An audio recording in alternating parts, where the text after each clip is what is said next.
And today it's a great pleasure to welcome our guest, lecturer, professor of Comenius University in Bratislava, Dr. Девід Рейхард. Today with Professor Reinhardt, we will talk about the peculiarities of political and economic design of Europe in the 20th century. After the lecture, we will have some time for the questions. So, Professor Reinhardt, the floor is yours. Thank you, Alina. Thank you very much. And I hope everybody can hear me okay. Is it good audio? Okay, great. Okay, thank you very much for the invitation to speak to you today. And we have a lot to talk about, so I'm going to go directly into the lecture. And this will be a lecture about the World War periods until 1993. So let's talk about that. Okay, so I'm going to set up the PowerPoint here. And by the way, if you have any questions during the lecture, you can also stop me and ask a question or make a comment. So let me see if I can make our slideshow here. If I can remember how to do that. Let's see, slideshow from the beginning. Okay. Okay, great. And I'm going to move this up, so I hope it's not interfering with anything there. Okay, let's begin with our talk today. I'm going to take away my video so you focus more on the talk here. And as you know, this is the module in which we're talking about the peculiarities of the political and economic design of Europe after the Second World War. But I'm going to begin actually after the First World War, because I believe that Dr. Jochova, she finished right around the time of the First World War. So I'm going to go back a little bit, and we'll talk a little bit after the First World War before we get to the Second World War. Okay, so let's continue. Okay, so first of all, this lecture again discusses the interesting aspects of European integration from the end of World War I and World War II to 1993, the beginning of the European Union. Okay, so we're going to go all the way to 1993. As you heard in the previous lecture by Dr. Jochova, prior to the 20th century, there were many attempts to unite Europe. We know that, huh? And I think she went through those with you. But really, none of those proposals for uniting Europe had much of a lasting concrete effect. Sometimes they lasted for a while, but not permanently. And so the big question was why? What was the difference between those earlier proposals for uniting Europe and the proposals of the 20th century, which we will talk about? What was the reason why the 20th century we had more success? Well, one answer is that the earlier proposals were very idealistic, very often made by philosophers and writers, and not always by politicians and statesmen. So there was no strong, we could say, political motivation or political will to actually realize European integration until we come to, well, let's find out, World War I. And World War I, students, was, just to refresh, was called the War to End All Wars, because prior to that, there had never been such a horrible conflict. According to some statistics, World War I killed between 10 and 12 million people in that 4-year period. And in all human history, we don't know of another conflict in such a time period that was so destructive. So Woodrow Wilson and others, they called it the War to End All Wars. This is horrible, horrible conflict, World War I, okay? And so this conflict motivated some thinking about how can we, after this war, how can we begin to cooperate? How can we even maybe integrate our states so that such horrible, horrible conflict will never happen again? And of course, from your history, you know about the Treaty of Versailles. It was the treaty after World War I. And Woodrow Wilson, the American president, came there with his so-called 14 points. And 2 of those points are important for our discussion. The first point, or one of the points, was national self-determination, that nations, ethnic peoples or national peoples should have their own states. They should have their own countries. National self-determination.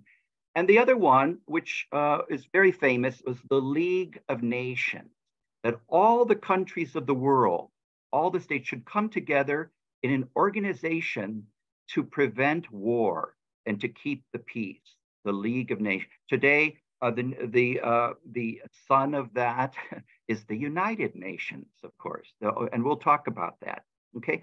So these were some of the ideas of Woodrow Wilson, not only Wilson, but many others. Now, students, what about in Europe? What's happening in Europe at this time after World War I? Well, there is some cooperation, some movement to cooperate in Europe. And it often starts with the Benelux countries, Belgium, Netherlands, and Luxembourg. Why? Well, these are three little countries between Germany and France.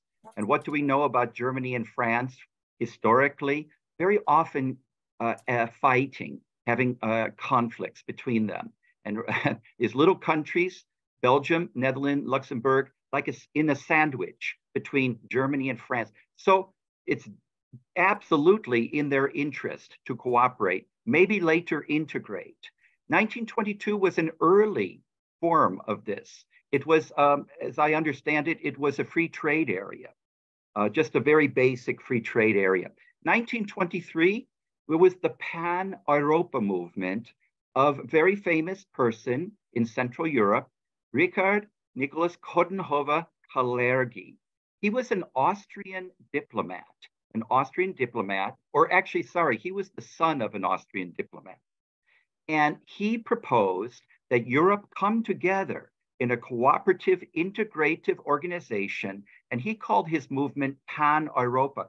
That was the name of his book. He wrote a book called Pan-Europa, and I believe if you bought that book in 1923, in the beginning of the book, there was an application so that you could become a member of this Pan-Europa movement for greater European cooperation and integration.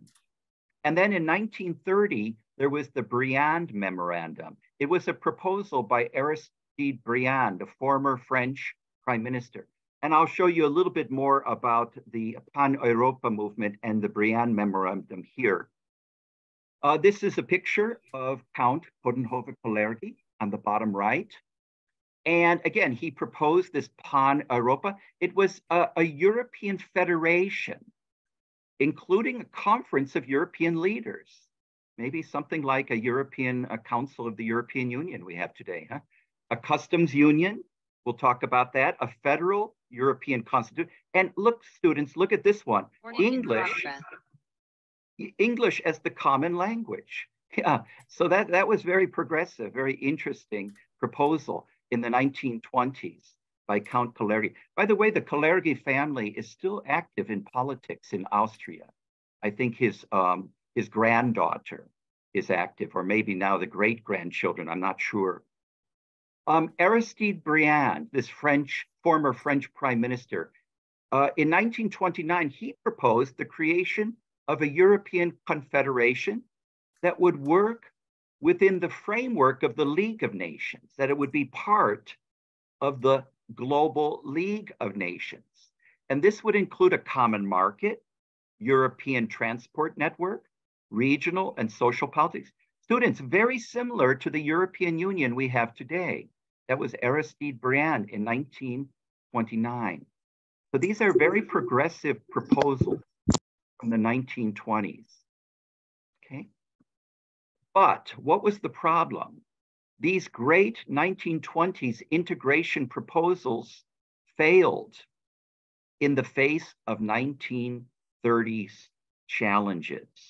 So what were these 1930s challenges? Well, worldwide economic depression, huh? The Great Economic Depression, we say in English. And two, security threats. What were these security problems around the world? Well, Japan, rising nationalist Japan. Italy, nationalistic Italy, and then of course nationalistic Germany in Europe, making problems for its neighbors. So suddenly these idealistic proposals about cooperating and integrating, they are kind of pushed back during this period because countries began to turn inward, looking at their own problems and their own security. So what do we get? World War II. And students, just think about this. World War II magnifies the killing of World War I by 3 or 4 times. You remember World War I was the war to end all the wars? Well, look at World War II. And the idea here is that we will not survive a World War III. We have to change. We have to do something now after this World War II. So what happened? World War II renewed the interest, started again interest in the idea of international cooperation because it showed two things. World War II showed us. Number one, that a realistic system of international relations, maybe you studied realism, the political philosophy of real, based on balancing of state power, it cannot keep the peace. Balancing one state against the power of another state, maybe for a limited time it can work, but not for a long time. You'll have another great war. And number two, idealistic system of international relations, like the League of Nations, they are also poor. They're not good if they are not supported by power, by force, okay? So these were two lessons that came out of World War II. So what was the solution after World War II? Well, the solution was, okay, well, let's make an idealist global community like the League of Nations, but this time we're gonna back it up with power to keep the peace and a global economic system for economic stability. Well, who is going to guarantee all of this? Well, what do you think? The United States of America is going to be the power behind this new post-World War II system, okay? This idealistic global community. See, students, that was the problem with the League of Nations, huh? The United States never joined it, so it didn't have that power. Okay, so let's have a look more closely. And so what did they do? They made this new organization and they called it the United Nations. United Nations. Now, why didn't they continue to call it the League of Nations? Well, that had a bad name. It was very weak. So they wanted a fresh start. So they called this United Nations. The idea was developed in 1941 and it became a reality in 1945. And then they had a meeting in the United States of America in a little town called Bretton Woods in the state of New Hampshire. And they decided to make a global economic system to go together with this global security system. And they called it the Bretton Woods economic system. It was part of the United Nations. It was actually a part of that. And the main point was, you can see there, free trade, open the markets, keep the goods going, free trade, and stable exchange rates, and rebuilding of Europe and Europe economy, okay? So that was really the solution after World War II. Now, this movement to revive cooperation internationally, it started to make people think, well, what about Europe? Let's start a regional cooperation in Europe. Let's start integration again in Europe. Remember, we started in 1920s, but didn't go very far. So let's begin again with regional European cooperation, maybe integration. But here was the problem, students. The new, and I'm sorry if I say students, because I know we have some other visitors here, and many of you have quite a lot of background and experience in this area. But the problem was that this new post-war European government, they didn't give a high priority. They gave a low priority to European regional cooperation. Why? Because of their economic problems. Reconstructing their economies. That was a problem in Europe after World War II. And so after the Second World War, there were specific problems in these countries. So let's look at a few of the countries after the Second World War. What are the problems there? Well, France was destabilized. It was a wartime collaborator. Do you remember that France was part of France was the Vichy France was cooperating with National Socialist Germany. The new Fourth Republic was quite weak. And in 1954, the government of France was so weak that it lost Indochina, it lost colonies. The famous one, Vietnam. Vietnam lost. That started the Americans in Vietnam. When the French lost, the Americans came in there to stop communism from coming there. Yeah. And what are they worried about in France? They're worried about a future German threat, Germany rising again. What about Germany? Well, Germany is introverted. It's shamed, yeah, the Holocaust. It has interest in rebuilding an alliance with the West, the new Germany, yeah, a new image. Yeah, so that's Germany. What about Austria? Well, Austria after the Second World War is divided into occupation zones. It was treated as a victim of Germany, which was kind of a fantasy, yeah, because the Austrians were very pro-Germany, National Socialist Germany. And they went back to their democratic constitution of 1920.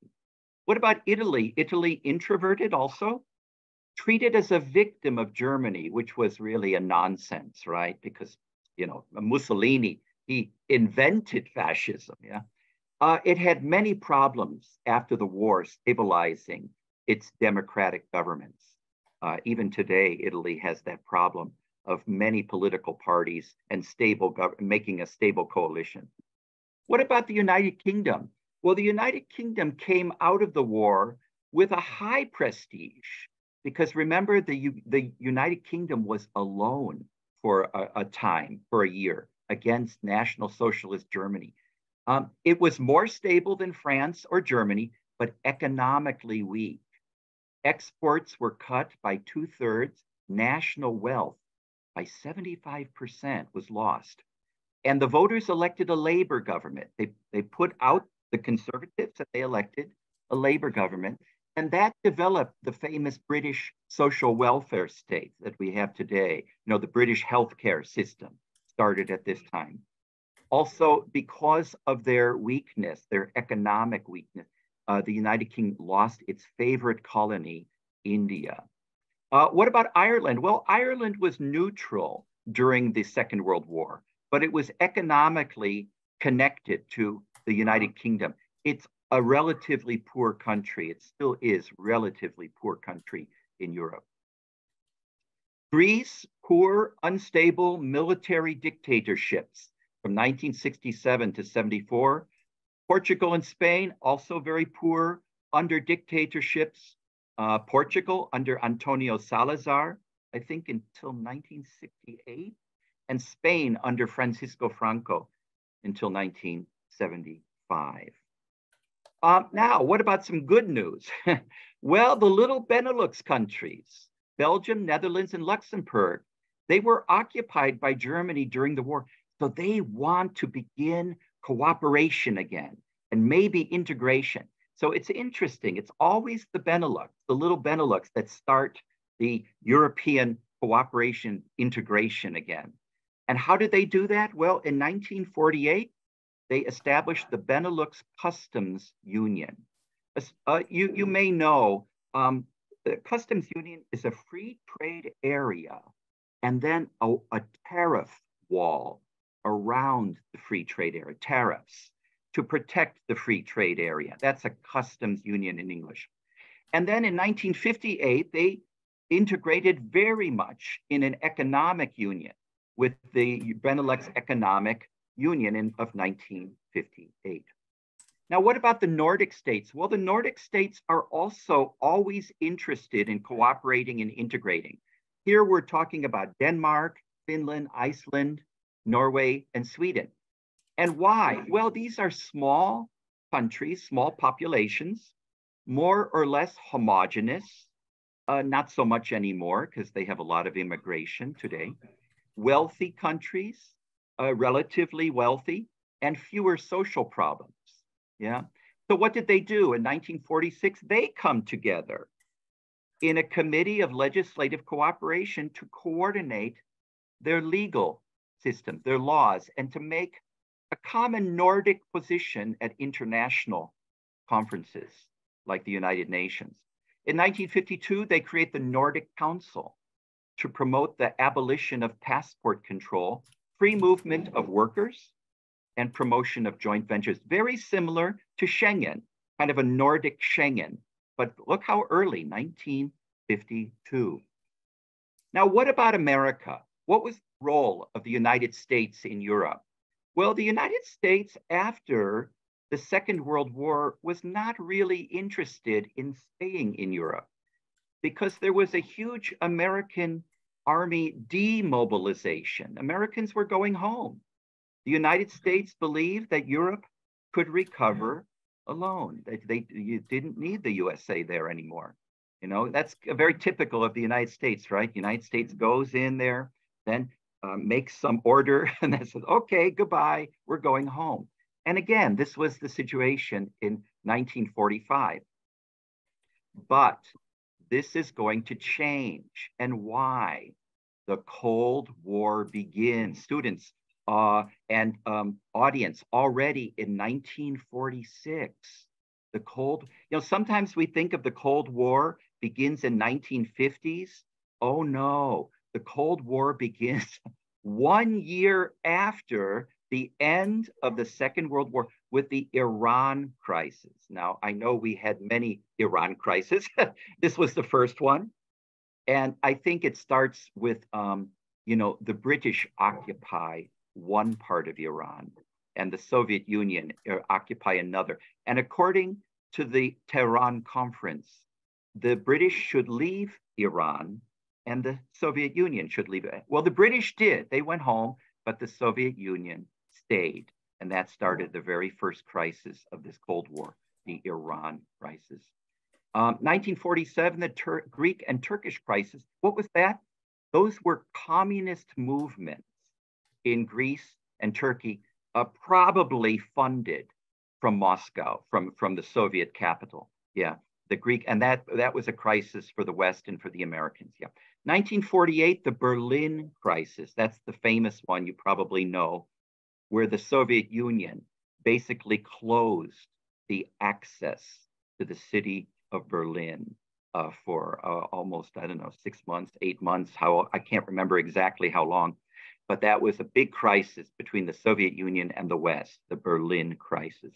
Finally, the Soviets opened the access to Berlin, and that ended the crisis. So what was the American response to all this in Europe? Well, the United States decided we're going to stay in Europe with military and political presence. We're going to stay in Europe. The Marshall Plan, this big money, $12.5 billion in US aid to Europe. Students, today I was looking on the internet, that would be over 100 billion, maybe 150, up to 150 billions of today's dollars, yeah, going to reconstruct the countries of Europe that were damaged. As you may know, Stalin canceled this Marshall Plan possibility for Eastern Europe. So Eastern Europe, they could not participate in the Marshall Plan because of the Soviet occupation. Yeah. And the OEECs, you should know about this one. It's called the Organization of European Economic Cooperation. It was an organization based in Paris, France. It was set up with the Americans to distribute the Marshall Plan money to those countries that accepted the money. And it was the way of the Americans to motivate the Europeans to work together, to cooperate together after the war. If you want the money, you must cooperate with the other countries in Europe. Yeah. And so that was kind of a big idea of the Americans. Now, the OEEC, it still exists today, but it has a different name. Maybe you know the name, the OECD, based in Paris, the OECD, about focusing on European economic development. Still exists, yeah. So these were the big American responses to the Cold War. Now, what about European opinions on cooperation? Well, Winston Churchill was one of the big names at that time, and the prime minister, former prime minister of the United Kingdom, but he was very active at the beginning in European cooperation and integration. But he was not a federalist, students. He was a confederalist. He believed that there should be a United States of Europe. And he wanted the name Council of Europe. That was his idea, the name Council of Europe. But that it will be confederal. It will be kind of loose. And the member states will not integrate in a federal way with a federal capital. No, it will be confederal organization, yeah? Something similar to the United Nations, but in Europe. That was Winston Churchill, okay? But he was a big sponsor of that. He did believe in a united Europe, and he called it a United States of Europe. Now, on the opposite polar extreme is this person, Altiero Spinelli. He was an extreme federalist, an Italian federalist. And he also created a plan for a federal United States of Europe because he believed that only a federal integrated Europe would keep the peace, that it cannot be confederal. It must be more integrated, yeah, like a United States of America, yeah, with the member states, with the countries of Europe, like California or Texas or Illinois. They would be member states in an integrated federal relationship. That was Spinelli. So these are two extreme opinions. Well, what did they do? In 1948, some of these great names, they called a meeting. They call it the Congress of Europe. Very famous meeting, the Congress of Europe, in The Hague, Netherlands. And there were, according to the history, there were 750 participants from all over Europe, all the countries, well, I don't know all the countries, but many of the countries of Europe.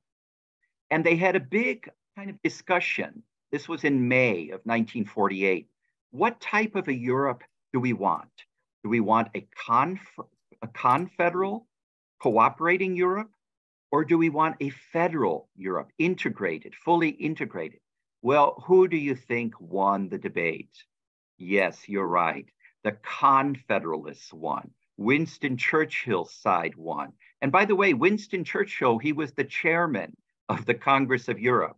So he had a dominant voice and he was very much respected by all of the delegates. So what did they do the very next year? The very next year, they made Winston Churchill's proposal, a Council of Europe. They put it in Strasbourg, France. But you know, it was a big disappointment for the Federalists. They did not want this loose confederal kind of organization in Europe. They wanted a federal Europe. They wanted something much more. So they were very disappointed. Now, students, the Council of Europe still exists today. It is located in Strasbourg. It is a separate organization from the European Union. So please don't mix the two organizations. We have the Council of Europe and the European Union is separate. Council of Europe focuses on democracy and human rights. And very often it's a stepping stone for countries that would like to be members of the European Union. First, they become members of the Council of Europe and then to the European Union. Now, the role of the United States in motivating European integration at this time was very big, both inspirationally and practically. I think we often forget that, but at this time, the USA had a big role in motivating European integration. Now, in terms of inspiration, there is no doubt that the founders of European integration, they were great admirers of the American system. They repeatedly spoke, United States of Europe, United States of Europe. We want a United States of Europe. Jean Monnet spent a lot of time in America and was familiar with the arguments. He studied the political arguments of James Madison, Alexander Hamilton. He knew the federal arguments. He wanted a federal Europe, just like a federal United States of America. Another big name, maybe you don't know this one, but it's another big name you should know, Walter Hallstein.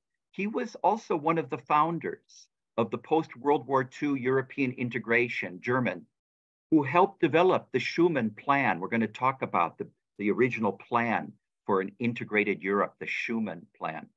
And he was deeply impressed and influenced by the United States. Hallstein became interested in American history. He studied American history from the independence of 1776 to the American Constitution of 1788. And he believed that Europe should follow this American path, this American way to federalism, a federal solution for Europe. That was Hallstein. Yeah. What about in practical terms? Well, the Americans, besides giving this Marshall Plan money and setting up the Organization of European Economic Cooperation, the United States motivated European integration in the US Congress with very strong declarations of support for European integration, and by approving the Schuman Plan, the basic plan for what we have today, the European Union. Now, students and audience, good question, why did the Americans have to approve the Schuman Plan for an integrated Europe? Well, that's a good question. At the time, the European countries, Germany was under the occupation of an Allied Committee of Control, Allied Council of Control, that included the British, the Americans, the French, yeah? And so all of the countries that were in this Allied Control Council, they had to approve everything that Germany did. So if Germany wanted to integrate with France and other countries in this Schuman Plan, it had to be approved by those countries, and that included the United States. And the United States very strongly said, yes, we want Germany integrated in an integrated Europe. Now, did the United States want a strong federal Europe? It's not so clear, but probably something between a confederal and a federal was what the Americans wanted for Europe. The United States believed that a united Europe, like the United States of America, was the best hope for peace and prosperity in Europe. Yeah. Okay, so then finally we come to the beginning of this integration history, and we begin in 1950, May 9th, so called Europe Day, right? We have a big celebration here in the European Union countries on May 9th. That's the day of the Schuman Declaration. Now, what was this Schuman Declaration? Well, it was a press conference in Paris in which the foreign minister of France, the former prime minister, Robert Schuman, he announced the possibility of this first integrated community of coal and steel called the European Coal and Steel Community. And he was supported in this declaration by Jean Monnet and Konrad Adenauer. So Schuman was proposing this, The plan of the Schuman Declaration was largely the idea of Jean Monnet. He was kind of the architect of the plan. But I would say without Schuman there would be no declaration, there would be no integration at that time, because it needed the politician, it needed the statesman to really make it work. And then the last person was Konrad Adenauer. And Adenauer was the chancellor of West Germany, of the Bundesrepublik Deutschland, the Western Germany. And he was critical because if there's going to be peace in Europe and you're going to have a cooperating, integrated Europe, you must include minimally France and Germany. And Adenauer definitely wanted this. He wanted to integrate quickly with a new image, the new Germany. And here they are. Yeah, the three main founders. There were other founders. You know, you could include Hallstein there and others, but these are the three. That's Schuman on the left, Robert Schuman, the French foreign minister. Jean Monnet, the French planning, he was a French economic advisor, advising the French government on economics and planning. And he was one of the architects of the Schuman Plan. And there's Adenauer, Konrad Adenauer, the Bundeskanzler of Germany at the time, the first chancellor of this new West Germany. Now, very interesting, according to some analysts, is the fact that all three of those men, Schuman, Monnet, and Adenauer, were devout Roman Catholics. Very interesting at that time. As a result, many of the values of the original European integration reflected their personal Christian religious beliefs. And that is very clear when you read that history. What were some of these values? Well, the value of the dignity of all people.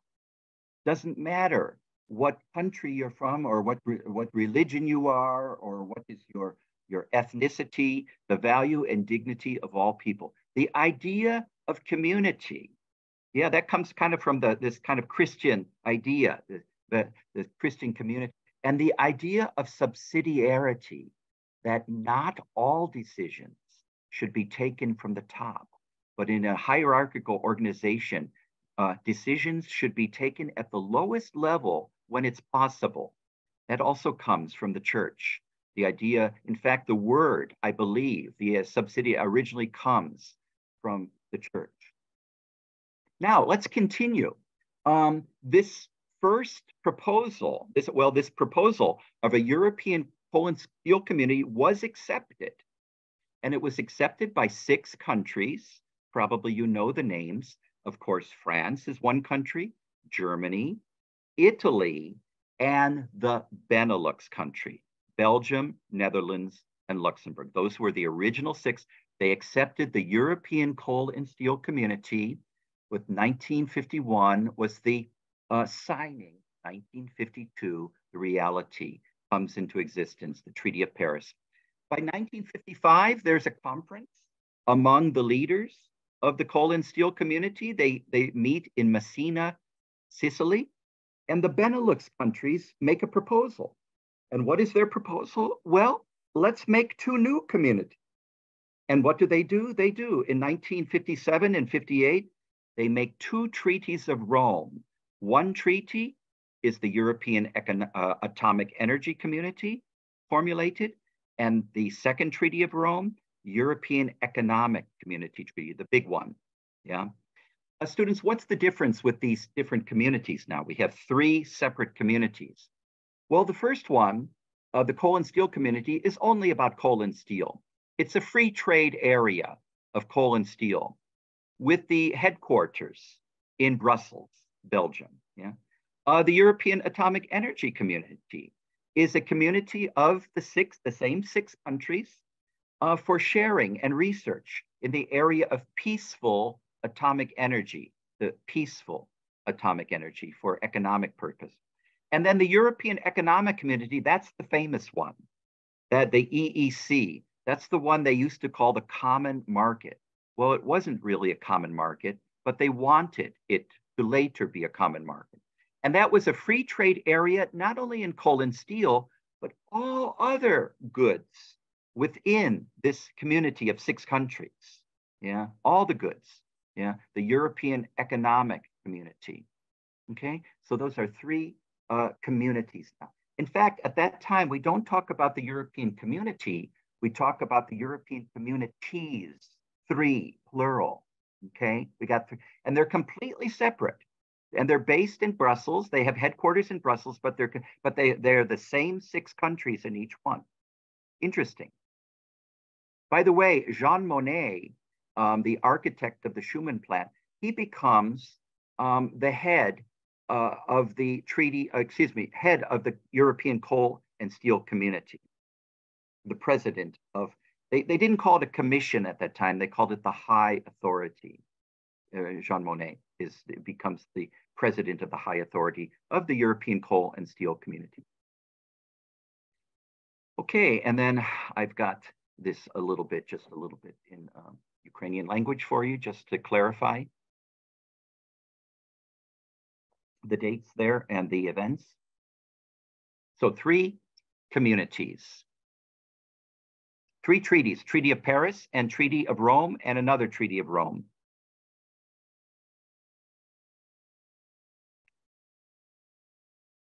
Okay, so let's continue. Okay, now students and audience, we're in the 1960s, and we have a new organization called the European Free Trade Association, the EFTA, the European Free. Now, what is this EFTA? Well, the EFTA was an association that was motivated by the British. Why? Well, kind of interesting. By the 1960s, the 3 European communities are doing very well. They're prospering. Europe is greatly prospering because of those 3 communities developed in the 1950s. And the British, remember, the British didn't join them because the British wanted more confederal Europe. They didn't like this federal direction. So they stayed out of those 3 communities. So in 1960, they developed their own community along with Austria, Denmark, Norway, Portugal, Sweden, and Switzerland. And they call it the European Free Trade Association. It's an alternative to the EEC. It's an alternative to the European Economic Community. Go back here. It's an alternative to that last one, the European Economic Community. Now, in 1961, what's quite interesting, Britain, Denmark, and Ireland apply to join the European Economic Community. Now, why? They have the EFTA. They created this alternative because the EFTA is not very successful. It's not nearly so successful as the European Economic Community. The British made a mistake. In their opinion, they made a mistake. So they apply to join. Austria, Sweden, and Switzerland apply for associate membership. Now, why don't they apply for full membership? Well, they're neutral. You remember, they're Austria, Sweden, Switzerland, they're officially neutral countries. So they apply for associate membership. And in 1962, Norway applies to the EEC. And Malta, Portugal, Spain apply for associate membership in the EEC. So the EEC, that last community that we talked about, is the one that is becoming very important. And here it is in Ukrainian, just to refresh. 1960, the EFTA, and then 1961, the British want to join the EEC. It's kind of interesting, isn't it? That because of Brexit, the British tried very hard to get out of the European Union. But in the 1960s, they tried very hard to get into the organization. A little bit ironic there, but certainly interesting. Okay, we'll continue. 1962 is a very big year. The European Economic Community creates the Common Agricultural Policy. That was in the Treaty of Rome of the EEC. It was called, yes, we want to have a common agricultural policy. Now, why? Well, the French wanted it especially. And what is the Common Agricultural Policy? Sometimes we call it the CAP, C-A-P, the CAP. Well, it is subsidized agriculture in Europe. It is European support for the farmers across the European integrated area, yeah, and tariffs on the border against agricultural products coming from America, for example, or Japan, or other countries around the world, tariffs, high tariffs. So again, very basically, it's protection of European agriculture. Today, it still exists, the Common Agricultural Policy, and it's largely about money that goes direct payments to farmers in the European Union today. So farmers get direct payments, direct support from the European Union today. Okay. By the way, it's what's quite interesting about this Common Agricultural Policy. For much of the history of European integration, it was a large part of the budget. I think at one point, more than 70% of the budget of the EEC, of the European Economic Community budget, more than 70%. Today, I believe in the European Union, it's down to about 30-35% of the European Union budget, 30-35% goes for common agricultural policy. So it's been going down, down, down, because agriculture is less important in the European Union member states than it was in the 1950s and 60s. In 1963, France vetoes Britain, Denmark, and Ireland's EEC application. Wow. Why did France do that? Well, as you know, there was a French president at that time named Charles de Gaulle. And Charles de Gaulle, we don't know exactly why he vetoed Britain, but we know almost exactly why. Many people say that de Gaulle, he really did not like the British governments. He didn't like Britain as a state. Why? Well, during the Second World War, de Gaulle was not included in many of the conferences during World War II, and he felt ashamed, kind of humiliated. That's one explanation. Another explanation is more realistic.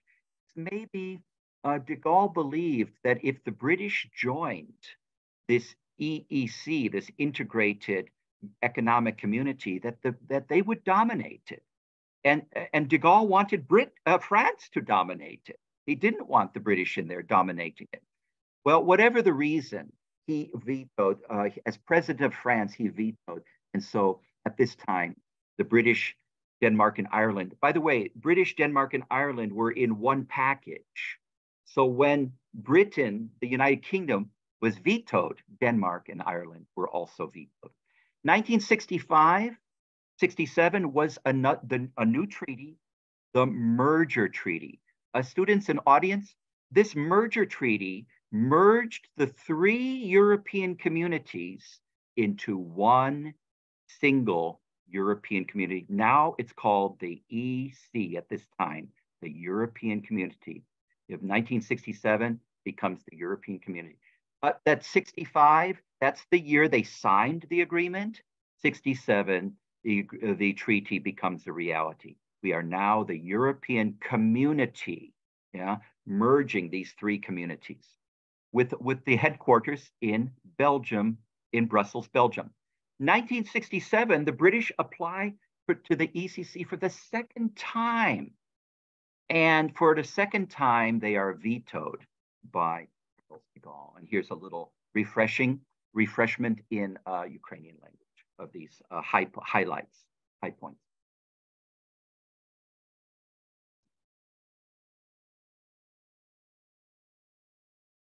Yeah, de Gaulle definitely did not want the British in the organization, not want them. And he was also a little bit angry because the British had a chance in the 1950s to join, and they didn't want. So, you know, he said, well, they had their chance, and now, you know, so that was perhaps another reason for his vetoing them. Okay, so let's continue now. 1968, this European community now, remember, we got one community based in Brussels, makes a customs union. So remember, students and audience, the European Economic Community was a big free trade area. It was a free trade area for all these goods going across the member state borders, yeah, without any taxes or tariffs. But now a customs union is something more. You put up a tariff wall, a wall of tariffs around your free trade area against the American goods, against the Argentina goods, you know, against Canadian goods, whatever. So protecting the community with a customs union, which they still have today. 1969, the leaders, now remember, there's still the 6 countries at this time. There's only 6, right? You got France, you got Germany, Italy, and the Benelux. So all this time. 1969, the leaders come together in the Netherlands, in The Hague, and they discuss 3 things. European Monetary Union is discussed. Britain, Denmark, Ireland make application for the 3rd time. And the European political cooperation is considered. Very quickly, European political cooperation is kind of a euphemism for the meeting of the 6 foreign ministers. So the foreign minister of France, the foreign minister of Germany, the foreign minister of Italy, and the Benelux countries meeting together from time to time to try to make a unified foreign policy. But they didn't call it European foreign policy cooperation. Why? Well, maybe it was radical.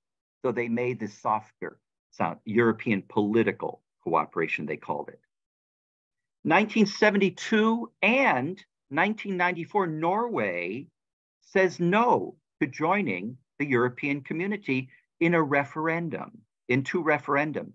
The governments of Norway wanted, but the people didn't want. They kind of feared integration, that this would be expensive. Norway has a nice economy. It's a relatively wealthy country. And why to join? Why? So the people said no in 2 referendums. 1973, Britain, Denmark, Ireland, finally they joined the European community. Why? Charles de Gaulle is gone. I think he's died. Yeah, he's no longer the president of France. So they joined the club. Yay. Okay, they get in there. 1974-75, European Council is created. You know, I really didn't talk about institutions so much. You're going to have a very detailed lecture coming on the institutions of the European community and the European Union. But in 1974-75, there was a new institution that's created in this European community, and it's called the European Council. And basically all it is, students and audience, it's the heads of the state or government and their foreign ministers and the commission president and vice president meeting together every 6 months to try to give a kind of a vision for this organization, this European community. Where do we want to go in the future? Where are we headed? Yeah, what's the direction? And they still have it today. The European Council, what is it today? It is the heads of the government of the member states of the European Union, meeting from time to time, usually in Brussels.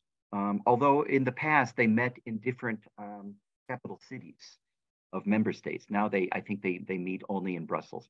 1979, EMU, European Monetary Union, makes progress through this so-called European monetary system, which I think you'll learn about later, and through the exchange rate mechanism, using a European currency unit, this ECU.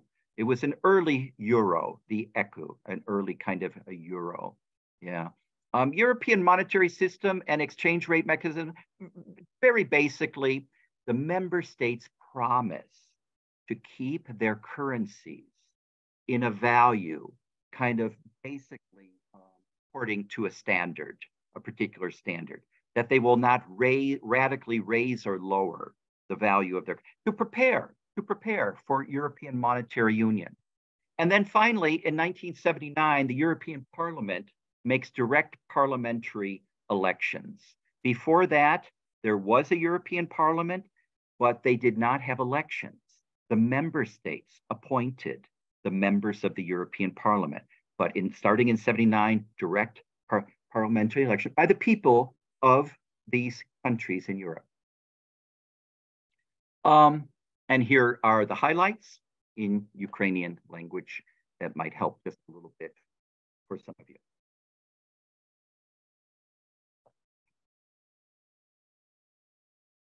Yeah, it's very interesting progress. Yeah, as you go through this history, you can really see the step-by-step process toward integration and these peculiarities of integration.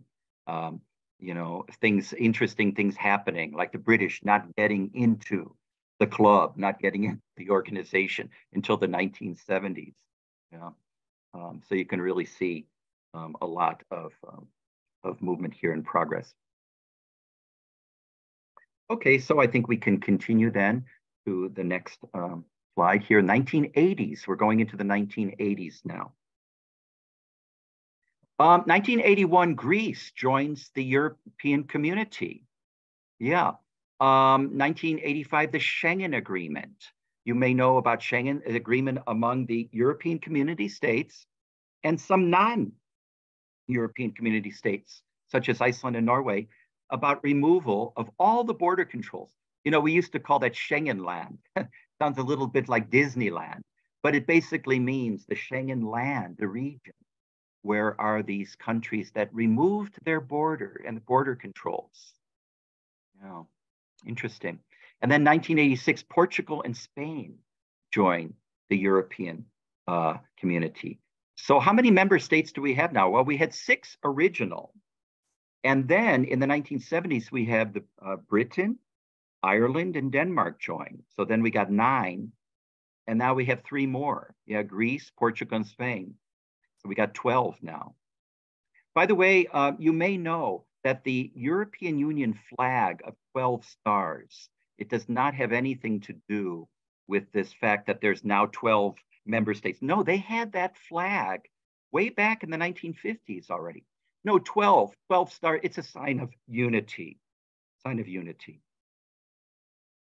By the way, it is kind of interesting to speculate, why did they allow Greece and Portugal and Spain to join? Because these are very poor countries. Today, I don't think that countries so poor as Greece, Portugal, and Spain could join. They would have to go through a much more difficult process of reforming their economic systems, maybe corruption and things, yeah?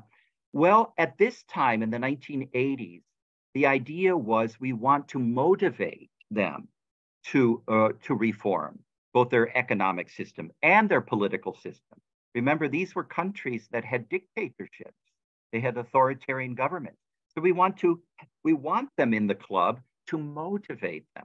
So kind of a different philosophy back then in the 80s. Today, if you're a candidate country, you have to first prove yourself that you have corruption under control and you're developing, but not at that time. 1986-87, really important, Single European Act Treaty. This is a next big treaty of the European community. This makes the common market. Now, what is common market? Common market is not just a free trade area. Free trade means no barriers to goods going from one country to another, one member state over the border. But a common market means not only no barriers, but no barriers for people crossing the borders, no barriers for investment, for money, for banking, for almost everything you can think about. Think about the United States of America. If you travel from, I don't know, from Illinois to Missouri or from Colorado to Kansas, there's nothing at the border. You can, you know, if you're from Colorado and you want to move to Kansas and start a business, you can do it. Yeah. This is a common market. This was actually what they wanted back in 1958 with the European Economic Community, but they didn't get it until the Single European Act created. And they made a target date, 1993, Janet. That's when it will be realized.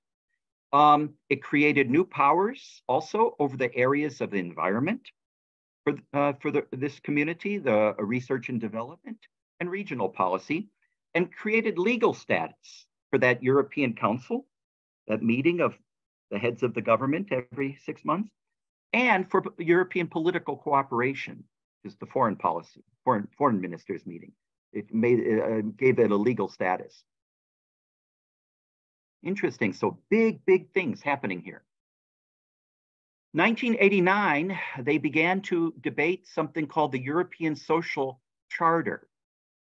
This later became called, this later was called the European Social Chapter, and became incorporated in the treaties of the European Union. What is it? Well, equal opportunity for workers. What are the working conditions? How many hours a week should workers work? What are the safety conditions in the workplace? And then finally, integration of people excluded from the labor market. So this is where the European community gets heavily involved in employment. And by the way, I should say the British did not like this. The British wanted to, and they did. They stayed out of this for many years. They opted out of this. Now we come to the culmination of what we've been talking about. 1993, the Treaty on European Union, sometimes called the Maastricht Treaty, because it was signed in Maastricht, Netherlands. Now, this is so important because it created a real union. You know, we talk about the United States of America as a union. Remember Abraham Lincoln, the union must be preserved, the United States of America. So it's not only an economic integration now, but it's political. And this made some member states like the United Kingdom and Denmark very nervous because, you know, those United Kingdom, they like the economic side, but that political, oh no.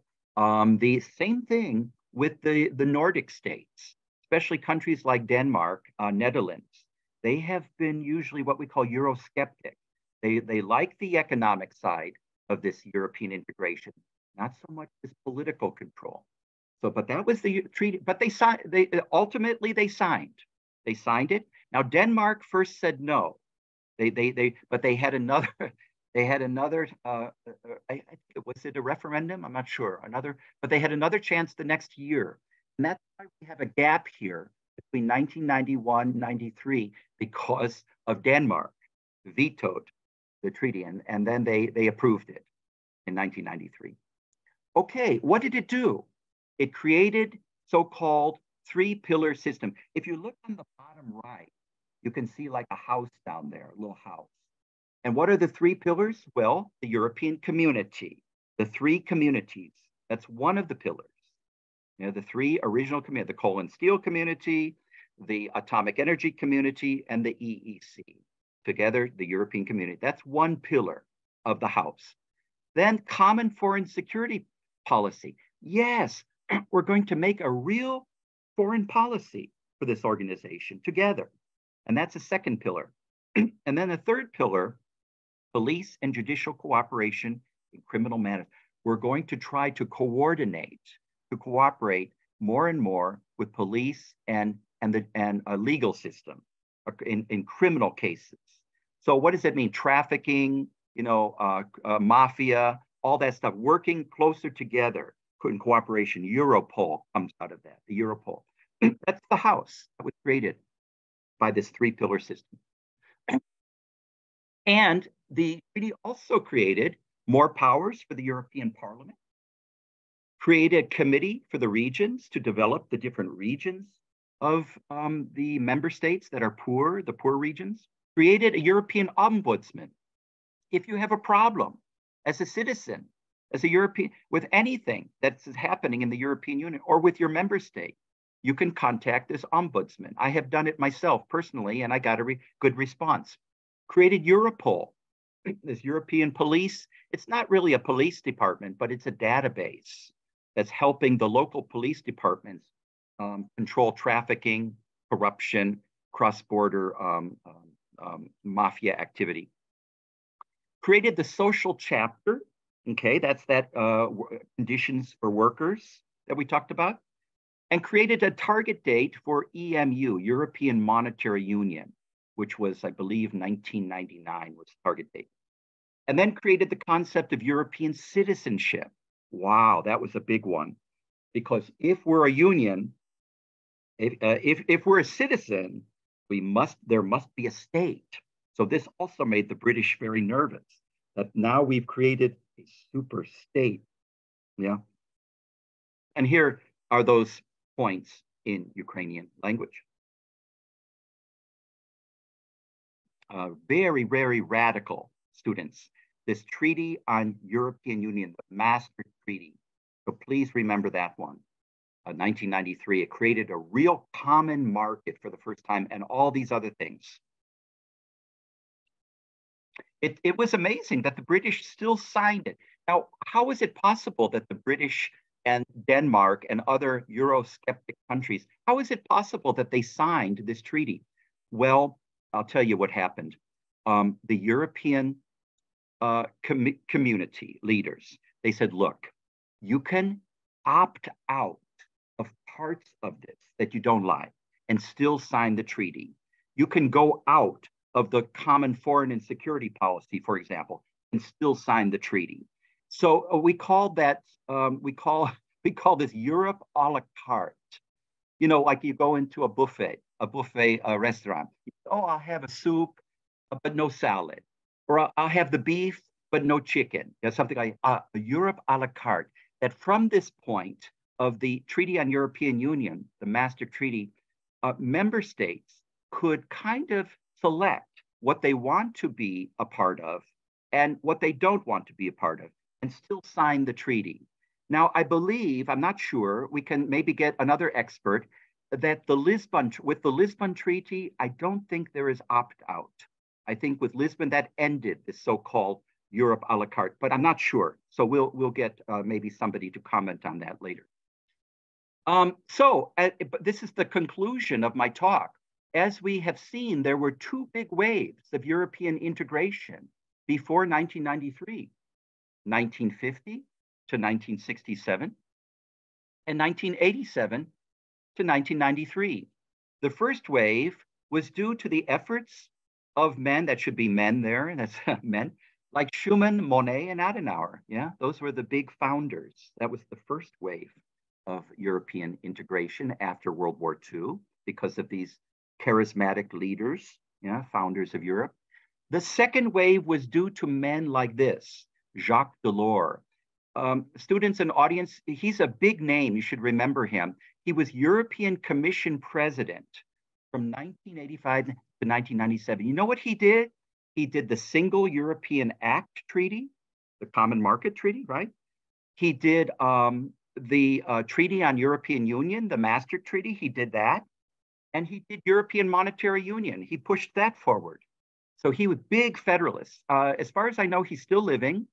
He's he was kind of like Jean Monnet, Robert Schuman to get in one, you know, Adenauer in one person in the 1990s, really pushing the organization forward in a federal direction, more integration, deeper integration. And this is the conclusion of this talk. And so you can see basically from this history that this European integration since World War II is a starting and stopping process, step-by-step process, starting, stop, sometimes going back, sometimes going forward, but always interesting. So thank you very much for your attention.